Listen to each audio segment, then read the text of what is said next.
Nearly half of parents with kids in grades K through 12 said the first year of the pandemic had a negative impact on their children's emotional well-being.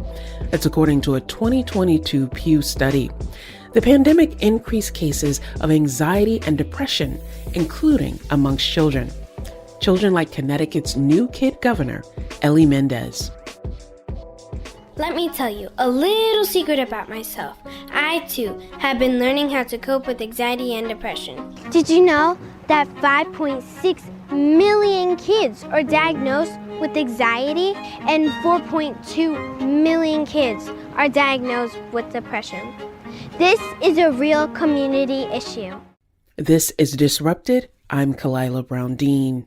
Later, we'll learn about a program at Yale that's helping to increase the number of women in elected and appointed office across the U.S.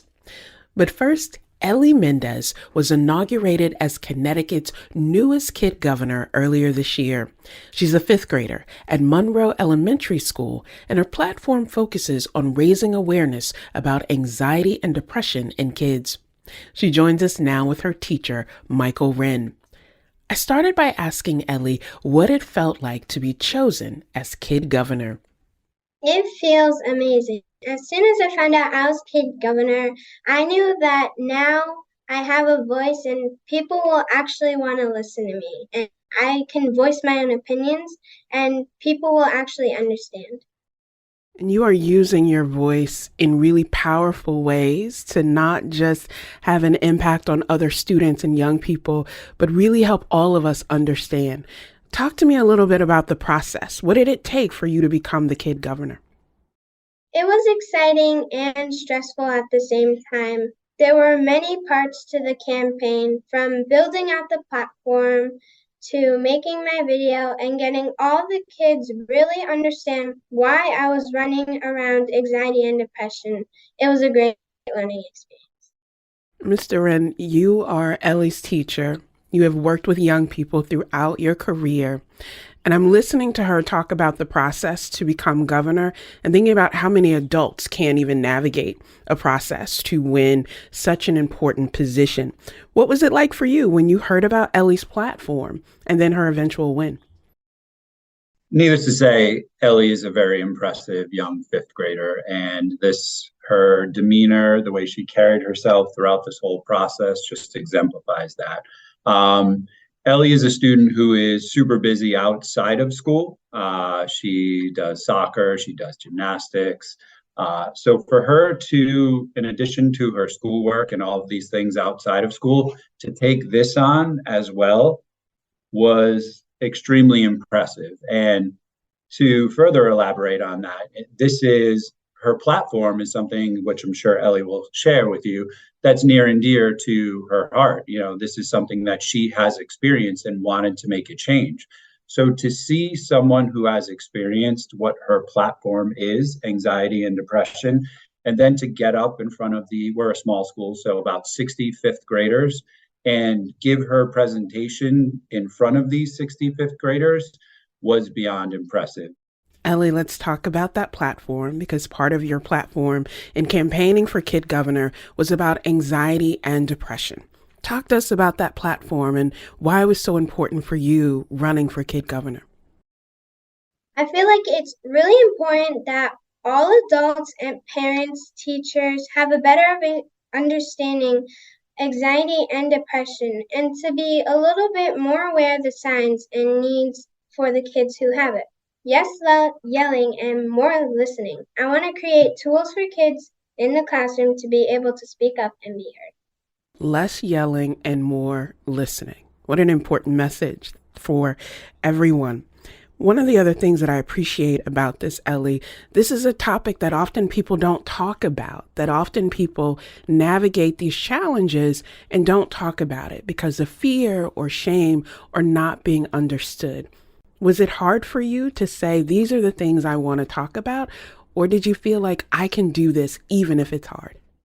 Sort of both. When I first experienced anxiety, it was very hard for me to talk about it. I would usually cry a lot, but I learned to get over it by my mom. She's been very empowering to me and a very help of me coping with anxiety. What a wonderful tribute to your mom, the ways that she supported you and continues to encourage you. And Mr. Rinn, you have also been a support, not just to Ellie, but other students as well. Talk to us about what you're seeing as a teacher. I don't think these were things that people widely talked about maybe 5 or 10 years ago. We just dismissed what young people were feeling and experiencing. What are you seeing from your vantage point as a teacher? Kids have to navigate so much more these days than they did 5 years ago. This is my 20th year teaching, so I've seen quite a bit. Kids have had to battle in the past with, notes being passed around or something like that. Students talking about them on the playground. Well, kids, I'd say within the last 5 years with the rise of social media, they have to navigate so much more. And you think these fifth graders are only 10 and 11 years old. Well, the reality is they are on a lot of these platforms as well.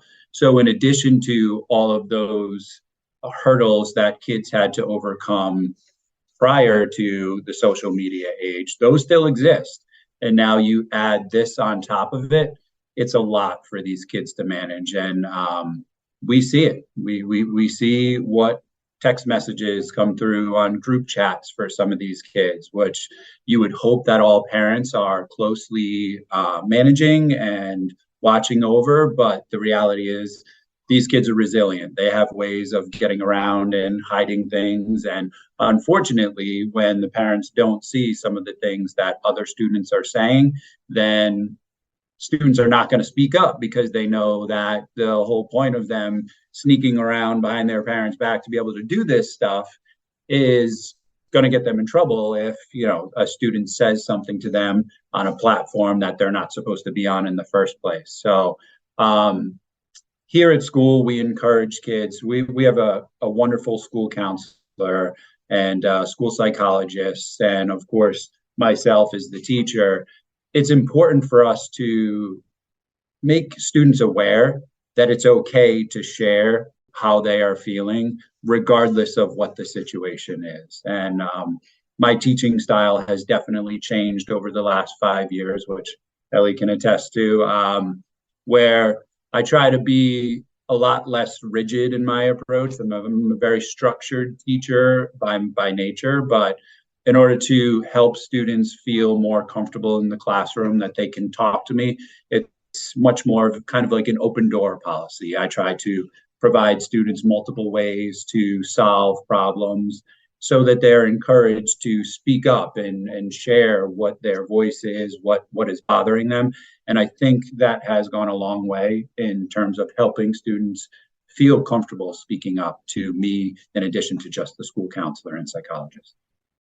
Ellie, you said in your video that people don't take anxiety and depression amongst kids as seriously as they should. And Mr. Rinn just talked about how it's had effect on him as a teacher to be more open to that and create spaces where kids can feel and be and talk and not be afraid to do it. Why do you think people don't take this as seriously when it comes to young people like yourself who are navigating this?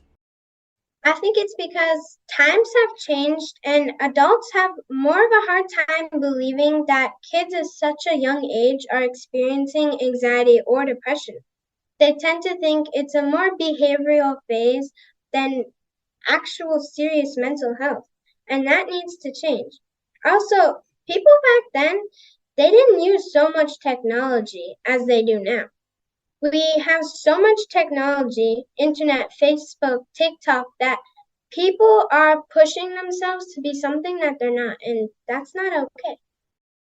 Mr. Rinn, I have been an educator for about 25 years, and I'm listening to Ellie and thinking about how much we learn from young people rather than what we think we're teaching them, the ways that they can help us learn. And one of the things that is, technology is important. One of the other real challenges is COVID and the ways in which isolating young people, more screen time may have contributed to some of these factors.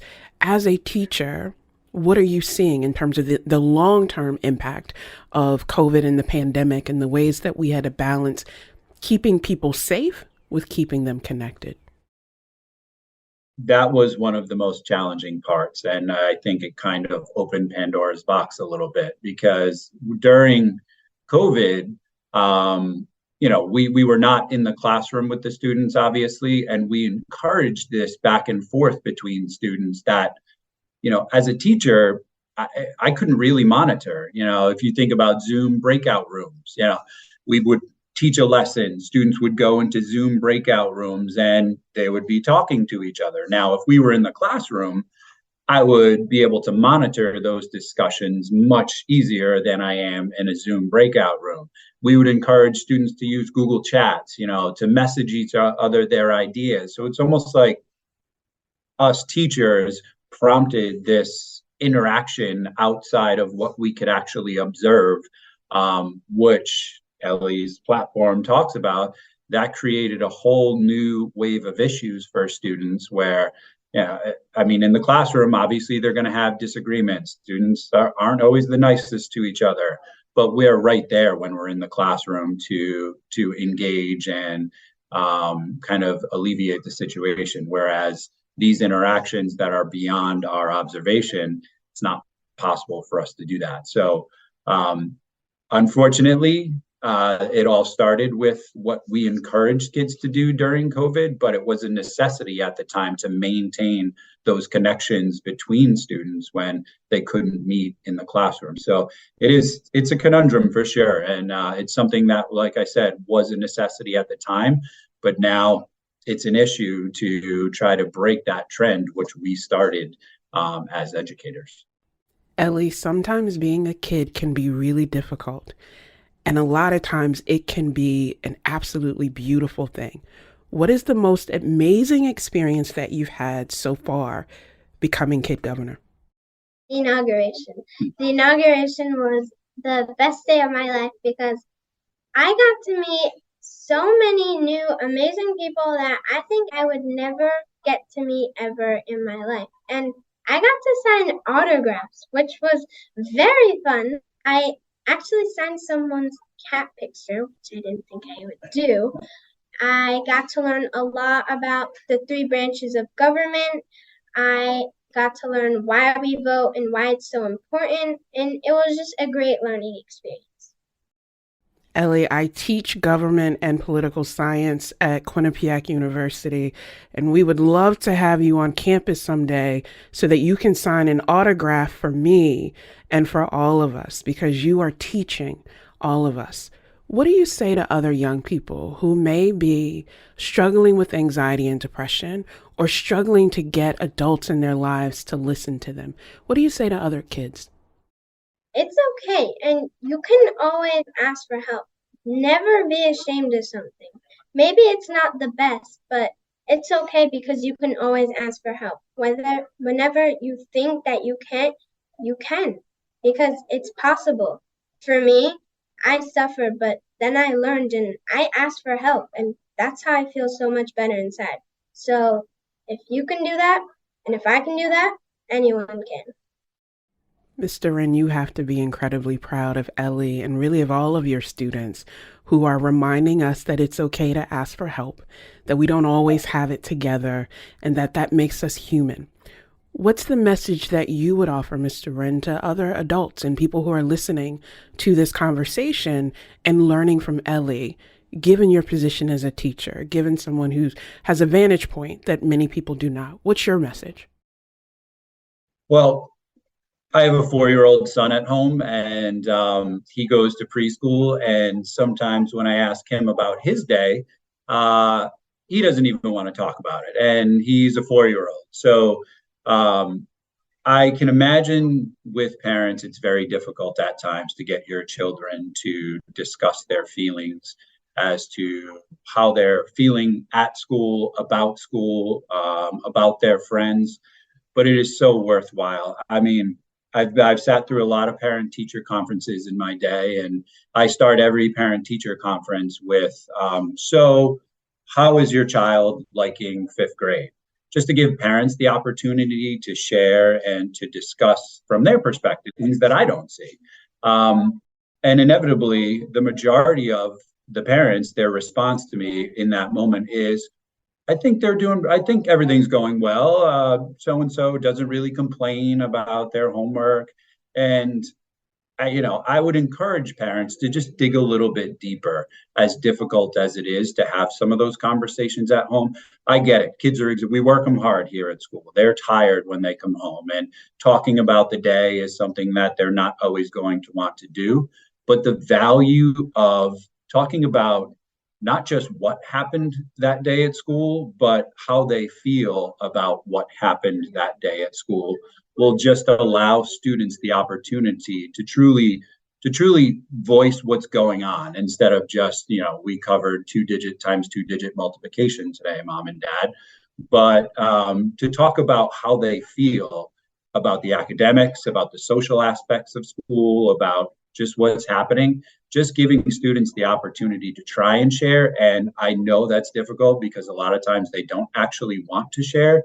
But I mean, Ellie, speaking on her platform, is trying to exhibit the value of allowing students the opportunity to truly talk about their feelings.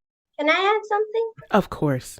So every single time when me and my family have dinner, we'll always do what's your high and what's your low of the day. And I know I'm not a parent yet, and I don't have kids or anything, not anytime soon.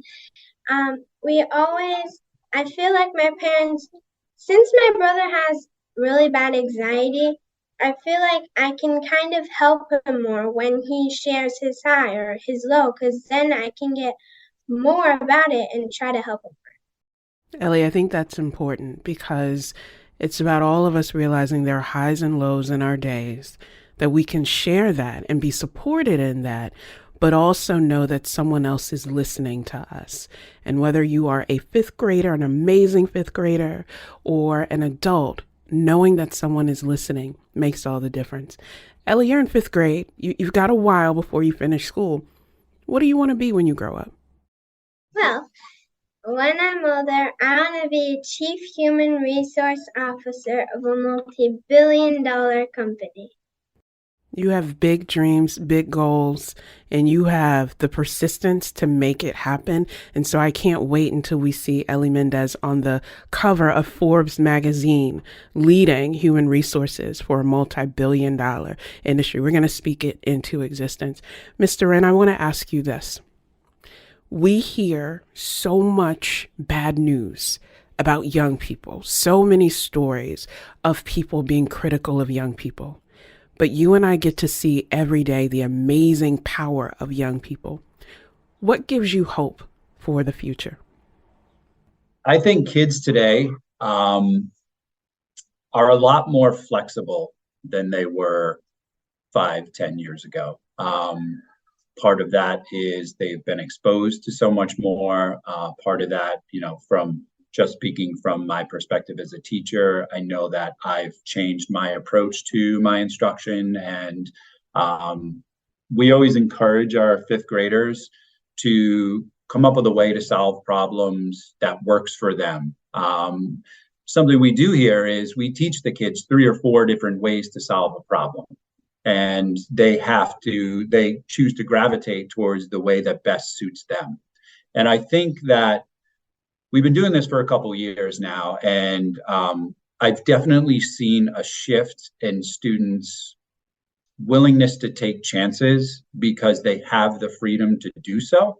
And I think laying that foundation as they move on to middle school is teaching them to be a bit more flexible with their thinking. And, to be a flexible, critical thinker that's well-versed in problem solving is something that has always been one of the most difficult things to teach students. And this slight adjustment in our instruction and all the stuff that these kids have to manage nowadays obviously can be a bit more anxiety producing, which is why Ellie's platform is so important, but it's also kind of reshaping the way that students think. And that makes me hopeful, knowing that they're going to be better critical thinkers and problem solvers. And, we're sending them off to middle school. It's not like we're sending them off into the workplace, but it's got to start somewhere. So why not in fifth grade before they make that jump to middle school? Ellie, what about you? What gives you hope for the future? Well, kids. Kids make me hopeful because we're the future of tomorrow. I believe that this generation, my generation, is a generation of change because if we made it through the pandemic, then we can definitely make it through anything else. Ellie Mendez is Connecticut's kid governor and a fifth grader at Monroe Elementary School. Michael Rinn is Ellie's teacher. Thank you both so much. Thank you. Thank you for having us. You can find out more about Ellie and her platform at our website. It's ctpublic.org/disrupted. Coming up, we'll learn about the work of the Yale Campaign School and how they're helping more women get involved in politics. I'm Kalila Brown-Dean. Stay with us.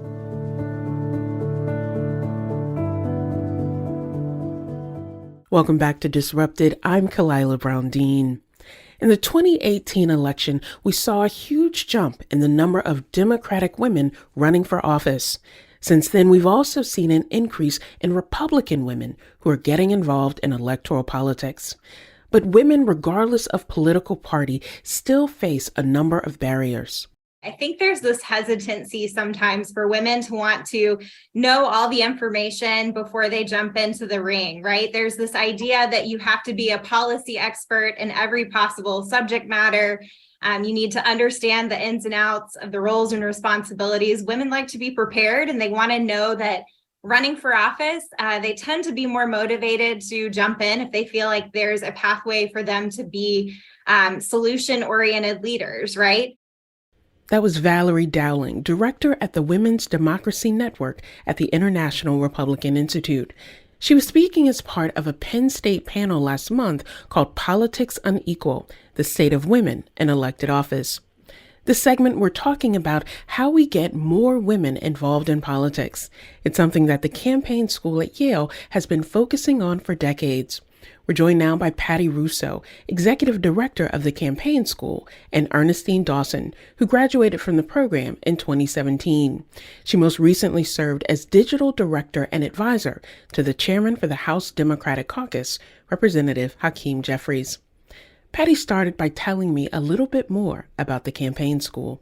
It is the most amazing experience for women who are interested in running for office, or interested in running campaigns, or for women who are interested in learning how to be a more effective leader on an issue they feel passionately about in their community. The way in which we have led our premier 5-day training program, our 28th year, I'm happy to share as well. It's like no other experience that a potential candidate, a potential leader can have in our country. As you think about where this program started and where you are today, what is it that you want people to get out of participating in this program? This sense of that they can do it, that they are unstoppable, that we will always be, and Ernestine will speak to this, the safety net that they will need. Politics is rough and tumble, as you know, and it's gotten increasingly so. And so when I think about where we were in 1994, we were created really as a result of the Year of the Woman in 1992. There were so many women, both on the Democratic and Republican side, that were running for office, running for Congress. That was the year of Carol Moseley Braun running for the United States Senate and winning. So many of the women that came through Connecticut to raise money won that year. So those of us who have been very politically active, and you know my history, you know how politically involved I've been forever, we're feeling rather smug about shattering that glass ceiling. It's like, wow, finally, look at all these women who won. Now we're going to see this sea change. We did not. 1993 happened. It was as if 1992 was some fantasy that it didn't happen. So that's when a group of leaders in our state, Rosa DeLauro, Congresswoman, then Congresswoman Nancy Johnson, who was representing the 5th Congressional District at the time, Andre Elion Brooks, a New York Times reporter from Westport, got us together. I was with the Permanent Commission on the Status of Women at the time and said, what is it going to take? What is it going to take to fill this pipeline with amazing women who want to run for office? So we started working together. We worked together for a year and put this kind of position paper together of what our dream campaign school for women would look like. We wanted it to be issue neutral. We wanted it to be nonpartisan. We wanted it at Yale University. We wanted an international component to the work. Fast forward to what I call the Barack Obama phenomenon. We started seeing more and more women of color kind of getting the bug and saying, hey, I love this, taking time off from work or school to work for Barack Obama's presidential campaign. And then they looked and they said, why not me? I can do this. I want to do more of this. And so that's when we started seeing more and more women of color come to our school. And so now, for instance, last year, the median age of a woman coming to our school now is 29, 30. And the majority of the women who come to our school are women of color. Let's talk about that shift, Ernestine, because, Patty said many women were experiencing this question, why not me? Knowing that women, particularly women of color, had often been working behind the scenes on campaigns or political organizing, a long tradition, and then coming to this space. Being a woman in politics is always tough. Being a woman of color in politics is particularly difficult. What was for you the experience of being in the campaign school and how you carry that through your career? I was told to apply by a graduate. It was 2017. Everybody was bombed about Secretary Clinton not winning. I was trying to figure out what I was going to do next, because I think like every other woman in America, we all hoped that we would have the first woman president, and we all wanted to be a part of that administration. And when it didn't happen, I think a lot of us was just lost in politics. We didn't see where we fit into politics. I didn't know if I wanted to stay in politics after that, especially as a woman of color. I didn't see a place for me. But I had heard about, at that time, it was the Women's Campaign School. I had heard about it. And I think I actually applied only because I needed something to do. And I did not know where my next anything was going to come from, because since Barack Obama's campaign, I have been living, breathing politics. And so I went because I needed confidence. And in that particular time, I wanted to be around a group of women that I felt would give me that confidence boost. And I wanted to get out of Washington, D.C. for a minute. One of the things that I hear in your reflection, Ernestine, is that politics is never just politics. It's incredibly personal in terms of how people see a pathway for themselves, for the communities that they serve and represent, but also their ability to build coalition with other people who get it without having to explain every aspect, and that power of women coming together. You talk about that loss in the presidential election, wanting to get out of DC. And then we hit a global pandemic that upended so much of how people did their jobs. Early in the pandemic, the New York Times wrote about you. And in that article, it says the following, quote, "She became an audible ray of sunshine for lawmakers." How did that confidence that you were able to build through the campaign school, that sort of energy that anyone who has ever been around Patty Russo, it's infectious and you can't help but bring that energy. How did that experience in the campaign school, seeing how Patty navigates difficult times, how did that impact the way that you navigate what can often be extreme negativity and critique toward women to still be that ray of sunshine? What I got out of the campaign school was not only the confidence that I needed to stay in politics, but the confidence to know that I could tackle anything in politics. When I left the campaign school, I still had not lined up a job. I still didn't know where I was going and what I was going to be doing. But when I left, I knew that I would get a job, and I knew I would get something. where it was, how it was going to be done. I didn't know. I will admit, Patty was trying to push me to still consider to run for office. And I told her, I think I'm going to stay behind the scenes. But I wasn't sure exactly what that was going to look like for me. And so I did. I walked away with a new sense of self and a new sense of purpose of why I was in politics. So when we fast forward to the pandemic, and this was something that, of course, as you said, globally, we had never seen before. The thing that I was able to really dig deep into that I learned at the campaign school that I really appreciated about it is that everybody has their niche. And if you are willing to dig deep, you can not only perfect that niche, but figure out what else you can add to it to make it even bigger and greater. And unbeknownst to a lot of people, I used to be a courtroom clerk, which means I used to manage courtrooms for federal judges here in DC. And so a part of that is managing so many different personalities to ensure everybody gets on the right page to execute a goal at the end of the day.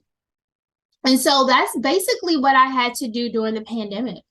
Those conference calls that we had to sit on to ensure that then Speaker Nancy Pelosi and Chairman Jeffries were still able to meet and come together with their colleagues to figure out a path forward for the American people. My goal and my whole job during those conference calls was to just keep everybody on the same page.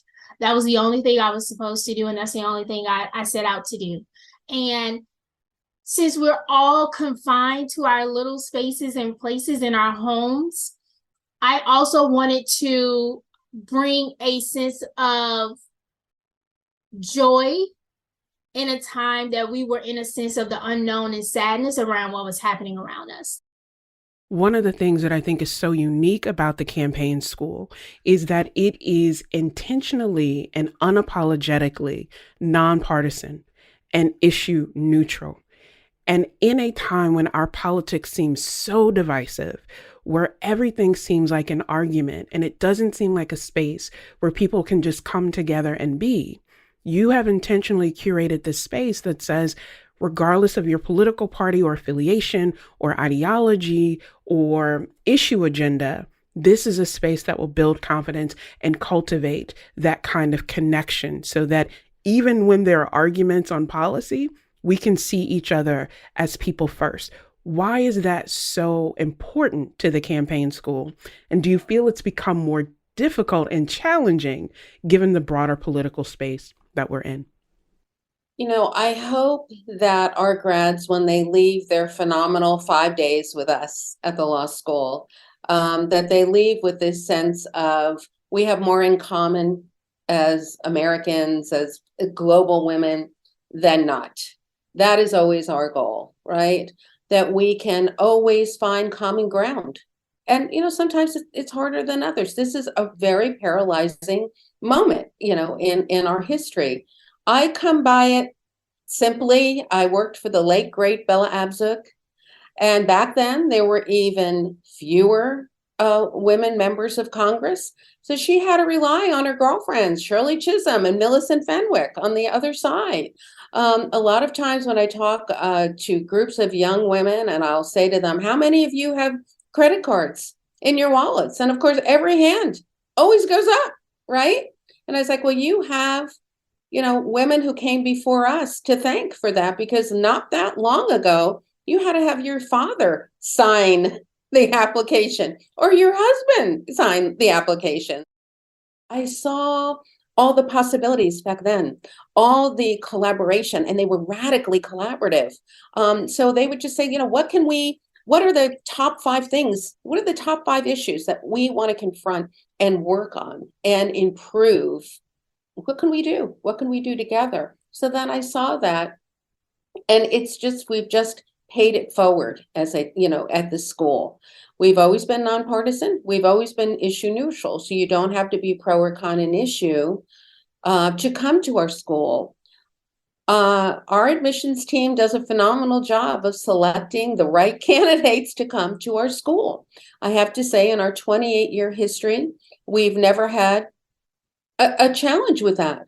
We give our students the opportunity to get to know each other as people first, which is not happening right now. You know, Becca Ballant from Vermont, new congresswoman from Vermont, first congresswoman ever elected from Vermont, talked about her first week in Congress.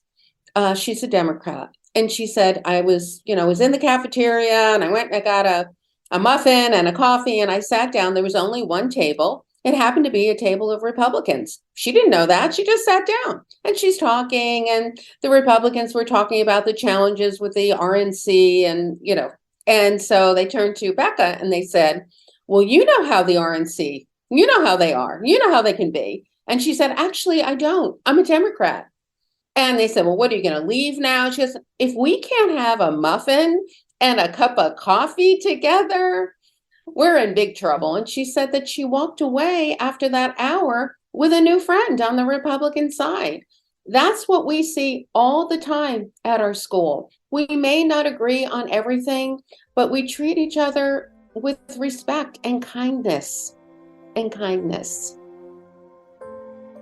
Coming up, we'll hear more about the barriers that women face in getting into politics. I'm Kalila Brown-Dean. Stay with us.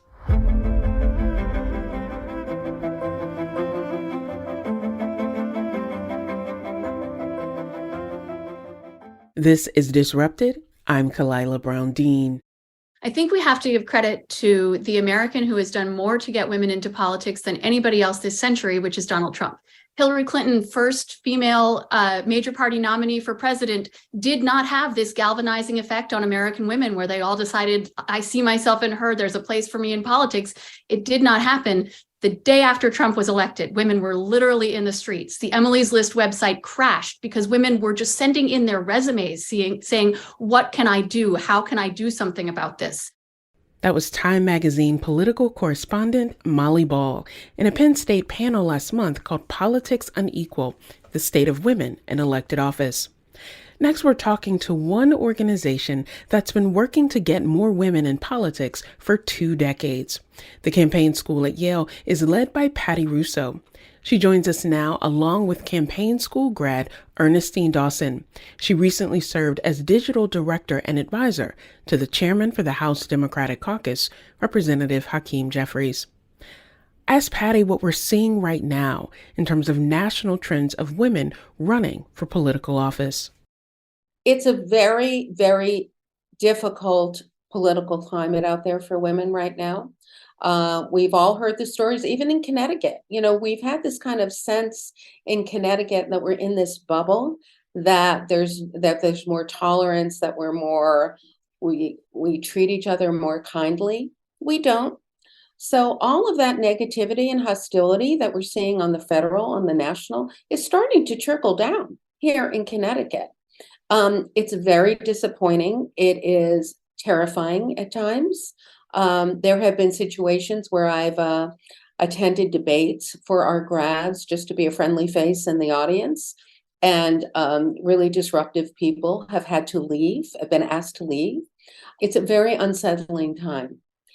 And we don't need one more challenge that will hurt women from taking the leap, right? We talk a lot at the school about doing things afraid. Do things afraid. Let us be there. We will be there for you. And Earnestine spoke so eloquently about that. We don't just say, come, having a phenomenal week with us, and then good luck to you, right? We stay in close touch with our grads, which is why we only accept 80 every year. So our 5-day training is coming up. It's the first year in 3 years. We're back at Yale Law School the week of June 12th. We've got our online application period open right now. People can go to tcsyale.org and apply. Please apply. Take the leap. We will be there for you. Every year we tweak our curriculum. Earnestine will speak to this. We tweak our curriculum based on what is going on in the world. And what is going on in the world right now is security on the campaign trail. We revved that up last year in a big way. We want our grads to be ready for anything that comes their way. Anything that comes their way. And so as a result of that, we deal with challenging issues that week so that when they leave us, they are prepared. And they also know that they can call us. They can, Ernestine will tell you, I'm a night owl. My husband will say to me, are you done for the day? And I'll say, well, I think so. And then my phone rings and it's 10 o'clock. And that's when our grads are getting off the campaign trail. They've been campaigning all day. That's when they need a little pivot, right? They need a little pep talk. That's what we offer to our grads. And I think that is kind of our secret sauce. We never want our grads to feel isolated. I'll say to them, so now that I'm back traveling, I'll say, okay, I'm coming to DC. Who wants to have breakfast with me? If you have good news, I can't wait to hear it. If you're floundering, you need to see me. You need to come. And if you think you're going to hide, I will find you. That's the kind of connection we have with our grads. Ernestine, we increasingly hear from younger people that they are disillusioned about politics, that they question their role in democracy or the ability to be inclusive in that regard. What do you say to young women who may be contemplating whether a career in politics is even a path for them, whether that's running for elected office or working behind the scenes? What do you say to them based on your experience in the campaign school, but also your career? I say life is an experience. Politics is one of those things where now at the point in my career that I am at, I can't imagine what my career would have been like if I didn't decide to continue to move forward. Just like with any other career that anybody else has had, you'll have your ups and downs. There were parts in my career after the campaign school where I had no clue how I was going to move forward. But the campaign school, I guess I would like to say, embedded in me the confidence to just move forward, even if I'm unsure of the unknown. And if you're afraid of the unknown, I get it. I understand. But then you're afraid of life. Because life is a big unknown. You don't know what's going to happen. And I mean, if the pandemic didn't teach us anything, it did teach us that. We woke up, we went to sleep every night thankful. We woke up scared every day because we didn't know who may have left us overnight. So the one thing I take from the whole experience at the campaign school that I know has shouldered me throughout this and the rest of my career since is that this whole thing is an experience. And as my father used to tell me, anything worth having is worth fighting for. And yes, politics is hard. And yes, I understand we are definitely in this point of politics where women, especially women of color, are not welcome in politics. And it's sad to say that after all of the headway that people like Patty and one of my sheroes, Shirley Chisholm, has done to make sure that I can walk into the Capitol every day. But I also know that I have a legacy to uphold. And so where it may be fearful to walk through those doors, especially after January 6th, I stay prayed up, I stay hopeful, and I still go in being ready to do the work for the American people on behalf of leader Hakeem Jeffries. Patty, Ernestine is absolutely brilliant and convicting in the passion that she expresses. And you mentioned earlier your work with another brilliant, passionate advocate, and that is the late Congresswoman Bella Abzug. We are now in the 30th year of that equality and credit legislation that she was the author for, and that I imagine had moments where she may have been afraid or where it seemed daunting. As we think about the future of women in politics, and we think about that history that got us to this point, what's the message that you give to people who may be thinking about doing this, doing it afraid, but doing it with conviction? That we need everybody in this with us, that we take a breath, rest, and then come back with a vengeance, right? And join us. It's going to take more and more women taking the risk, running for office, working on campaigns, being leaders in their community. You know, Ernestine spoke so eloquently about the pain of 2016 when Hillary Clinton lost. We were swamped with calls after that loss. Women were depressed. They couldn't believe it. They were in shock. What do we do next? What do we do? And I just said, we need to take a breath. We need to just breathe. We need to grieve this loss. And then we have to move forward. So then in 2017, when we had our first Global Women's March, we were, again, swamped with phone calls. Hi, I'm Anna from Akron, Ohio. I marched, I'm mad, I want to run for office. When's your next campaign school? Well, that's my idea of a good time on a Sunday afternoon, is to return those phone calls. I was swamped after that.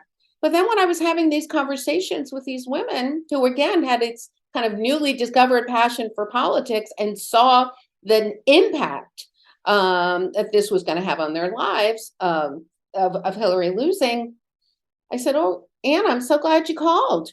Where are you registered to vote in Akron? Oh, I'm not registered to vote. You're not registered to vote. This is when I'm grateful to be on a phone call and not on a Zoom call. The Italian veins were popping out of my neck. You're not registered to vote. No, but I'm mad now, so I want to come to your school. No, you're not coming. You'll have a heart attack.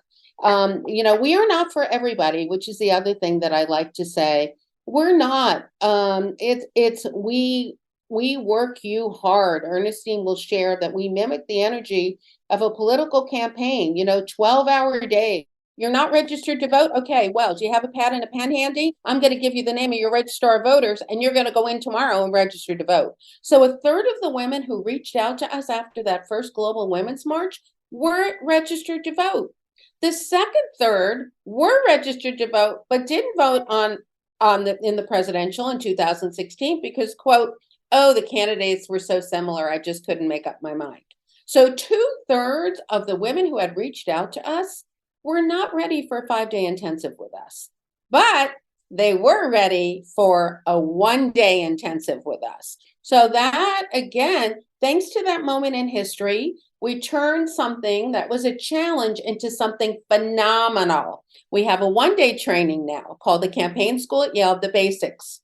So what I like to say, we just had one with the Connecticut Conference of Municipalities last Saturday, and we talked about how more people of color can get involved on the local level. So the thing that's so great about the 1-day training is if you have a newly discovered passion for politics, join us. It's for everybody. If your idea of a good time is to spend 8 hours with us on a Saturday, join us.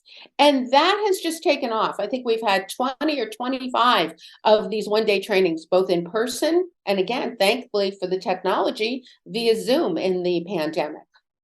So we'll be sure to put a link to our site so that people can join you if they are interested. Breathe, rest, and move forward. Thank you for the reminder. Patty Rousseau is Executive Director of the Campaign School at Yale University. Ernestine Dawson is a graduate of that program and most recently served as advisor to the Honorable Hakeem Jeffries. Thank you both for joining us today. Thank you so much, Chloe. We had a wonderful time. Thank you. We'll have a link to the Penn State panel that we heard earlier, Politics Unequal, the State of Women in Elected Office. You can find it on our website at ctpublic.org/disrupted. Our producers are Kevin Chang Barnum, Emily Cherish, Wayne Edwards, Meg Dalton, and Katie Tolarski. Special thanks to our interns, Melody Rivera and Elizabeth Van Arnhem. You can listen to all the previous episodes of Disrupted by finding us wherever you get your podcasts.